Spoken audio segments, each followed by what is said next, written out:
stirring the Russian caravan tea with 3 chopsticks using the vortex method, the only true way to optimize the taste of your Russian caravan tea. At the molecular level. Good morning. Welcome to the Daybreak Show. I am the Sultan. We'll get started, but first, Russian caravan tea. I have found that when I've referred it to people, they're never mediocre or in the middle on it. It's either, oh, I love it, or, ugh, I don't like it.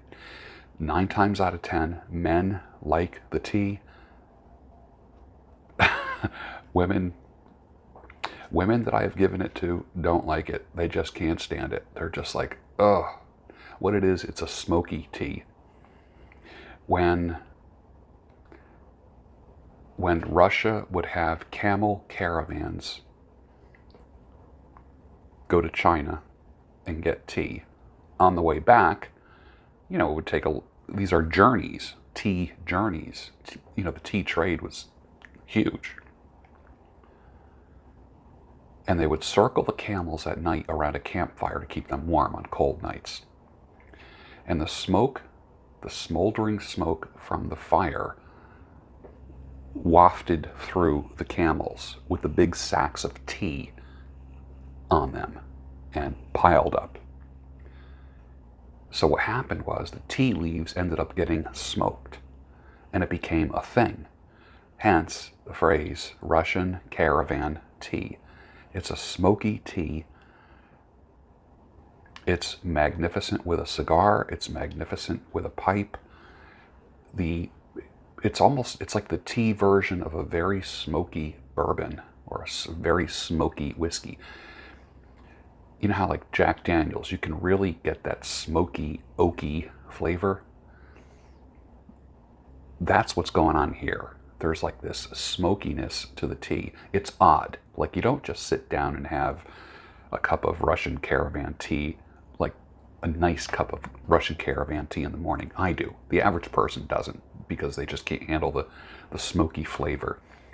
Maybe I'll put some links down below for it. Russian caravan tea and the bulk version of Lapland suchong, which is a super smoky tea. But let's just take a little sip of this right now. I just put in no milk in it at all, no cream. And I just put a sugar cube in it.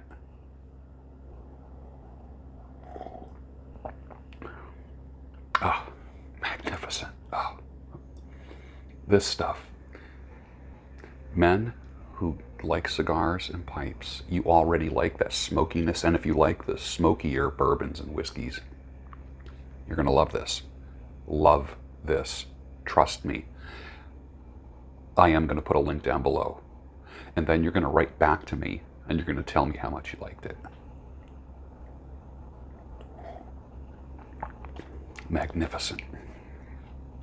And it seems like it's a great colder weather. Like I don't find myself gravitating to this much in the summer or when the weather is warm. It seems like when it gets cooler that I go for it.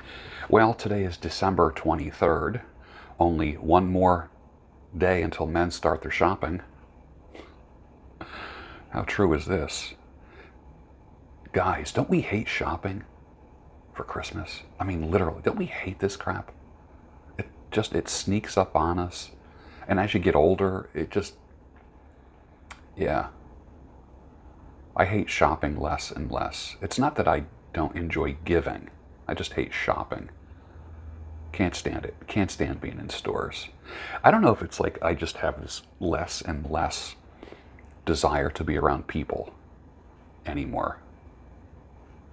Like when I want to be around people, I go to where people are and have a good time. But to just be amongst people, that's a tough one, man. So when you buy quality, you buy once. I have some LL Bean clothing that I've had for 20 or 30 years. Some classic garments, shirts, jackets, fleeces. Still full color, no fading, crisp. They wear very well. American made, back when these things were American made. One pair of Docksider shoes that I had lasted About 25 years. And I had to get new ones this year. 25 years for a pair of shoes. My favorite pullover zip, I don't have it with me here, my favorite pullover zipper fleece is from J. Crew from the 80s. It's dark green, zips up from about here, has a nice high collar, super warm. You've seen me wear it before. Let me ask you, what forever clothing do you have, and what brand is it? I was always a fan of J. Crew, early J. Crew. I was a fan of LL Bean when much of their stuff was made in the United States. I do like Filson clothing. I do like Orvis when their stuff is made in the United States. How about you? What are some of the forever clothing items that you have? Might be a hat, might be gloves, might be a jacket or a shirt, a vest of some type. What do you have? I put her out in a town that was so small you could throw a rock from end to end. A dirt road main street, she walked off in bare feet. It's a shame I won't be passing through again. Because like a princess, she was laying there, moonlight dancing off her hair. That's from the song Chevy Van by Sammy Johns in 1973. That might have started some of the playboy behavior in me as a young man. This guy just like going from town to town and just having these,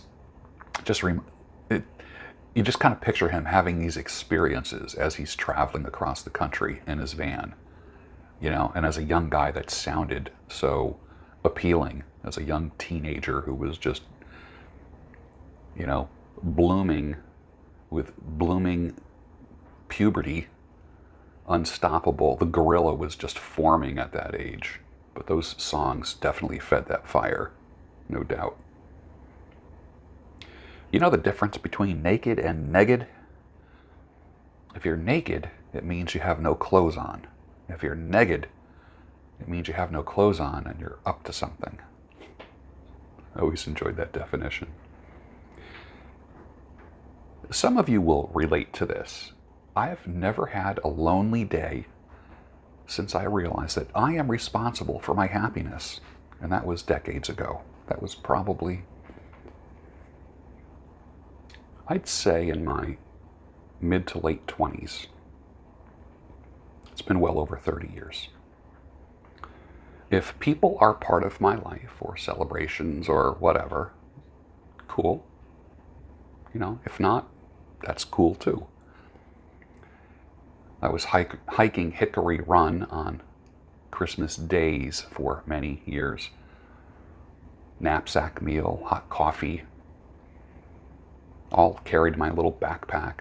I end up working my way to Hawk Falls and having kind of a mid-morning meal with hot coffee. Sometimes I'd bring a pocket fisherman or roll up a line and throw in a line and see if I can catch any fish. So hiking on the holidays has always been a tradition of mine for, like I said, over 30 years. Crisp and cold, fresh air, the smell of pine. And I always thought it's even better when there's snow on the ground. Always loved that. Loved that. And one of the things I've always done when I've gone out hiking on the holidays is lay down on the ground. Like I get off of a trail and go off the trail and just lay down on the ground, literally. Snow or no snow, and just lay there. And just take in the smells, the sounds. Sometimes I drift off to sleep for 10, 15, 20 minutes. It's cold out. I mean, I'm bundled up. And I'm warm. But I do that. And there's nothing like it. And I look forward to doing it again in a couple days on Christmas Day. Do you ever get out and hike on the holidays? And then you have your nice formal Christmas dinner at home, like in the afternoon if you can.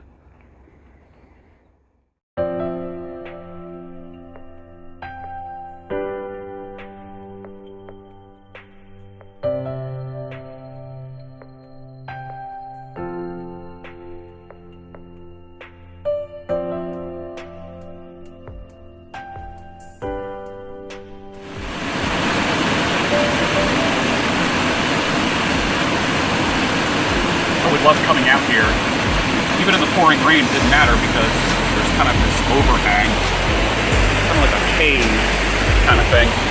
I could be here on a day that everybody else would consider bad weather. And I'm the kind of guy that says there's no such thing as bad weather, there's only being inappropriately dressed. I could be out here during a rainstorm, underneath this right here, fish a little bit, smoke a pipe.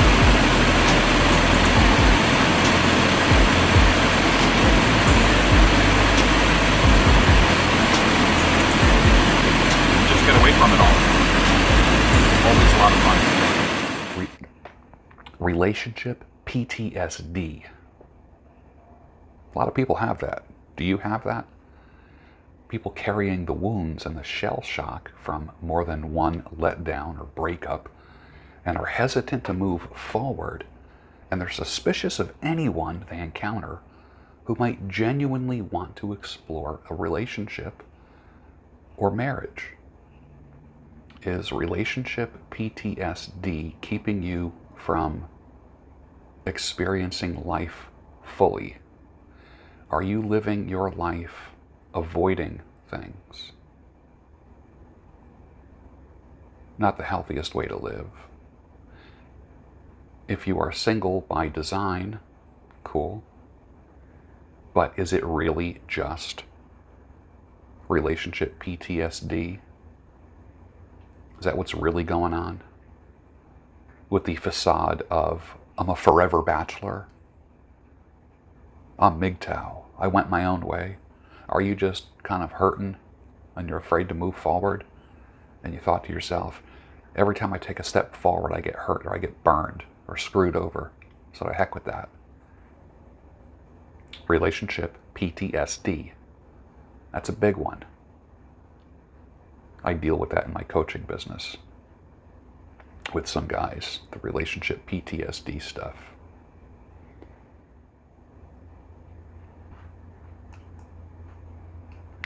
If you understand what's going on and you didn't take the poison injection, you have survived the greatest psychological warfare in human history. This was just a big psyop for the past couple of years. You know that, right?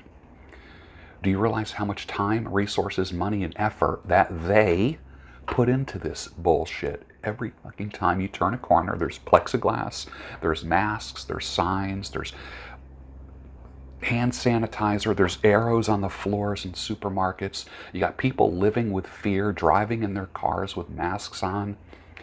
This is far and wide. A lot of effort went into getting people to do this. This is not just people being smart. This is people being manipulated. They've tried to manipulate, brainwash, and force you. They've tried to scare you. They tried to bribe you with gifts, days off from work and cash gifts, donuts, attempting to make you feel guilty. They tried to confuse you, question your reality, and also they want you to question your sanity. They tried to make you abandon your principles, your morals, and your values. They even managed to turn your loved ones and friends against you. Almost everyone fell for it. Almost everyone. But not you. You never gave up on yourself because you know what's going on. You can see beyond the bullshit. You have the lens on. You stood up for yourself against all odds. And guess what?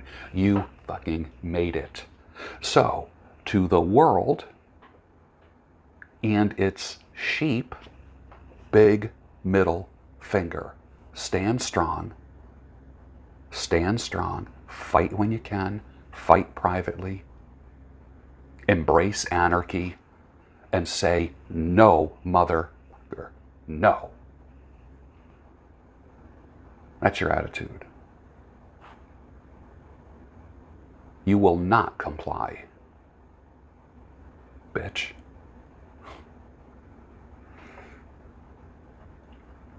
Somebody refresh my memory. What part of the swamp got drained in the past 4 or 5 years? Where did that happen? Show me where the draining started, or where there was any draining. All I see, it's deeper and darker than ever right now. That shithole that we call Washington, D.C. Where was it drained?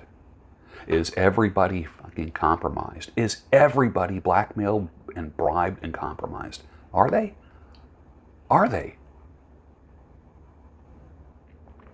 When all is lost and all SHTF, nobody can take away your ability to produce. That is your secret weapon from here on out. But I got a job. I need it to keep my job. If I could grab you by the lapels and shake the living fuck out of you, I would. Stop being a fucking balls and man up, dude. Find a way. That's what makes you a fucking man, is when you can find a way through this nonsense. Complying is not being a man. The hell's the matter with you? No one can take away your ability to produce. Nobody. They'd have to kill you to do that. Start thinking other ways, in or out. Did you lock your keys in the house? You can't go in the front door, so what do? You check the windows. Check the back door. You look for ways in. That's what you got to do. Regarding out. Can't get out how you usually do? Look for other ways. You're a fucking man. Maybe you've been hand-fed for too fucking long and you don't know what rugged self-reliance is. And help people along the way. Bring people along. Be a caretaker. Grow that set of balls that you need to. Past 2 years, we got magazines with men in dresses. We have women becoming more manly. Rosie the Riveter. We got fat cover models. What was once beautiful is now inverted, turned upside fucking down. And what is once beautiful is now not even mentioned.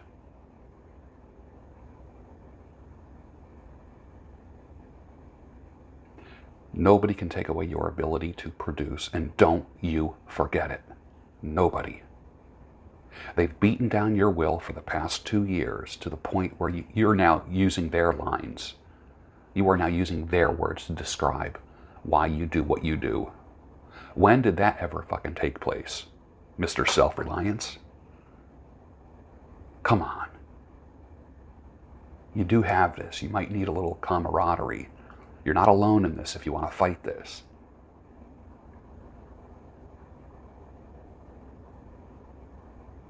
Where are our tank guys? Remember Tiananmen Square and the dude standing in front of the tank?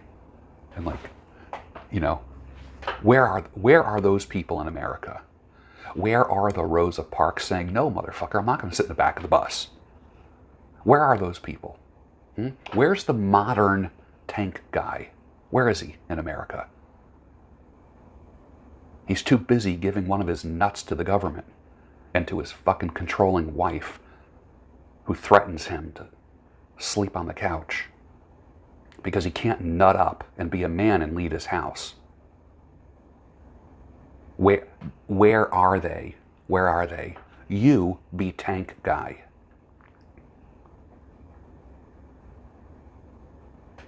If you don't like it, get the fuck out of here. This is not your channel. Nut up. It's time to fucking nut up. I don't care if half of you leave. I don't care. It doesn't matter to me.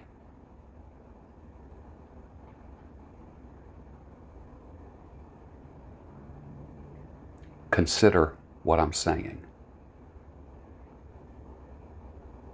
And with that, finish your smoky tea, Lapsang, suchong, Russian caravan tea. And I'll see you on the next Daybreak Show, your home of sanity, clarity, and reason. Never more needed than today. Have a good day.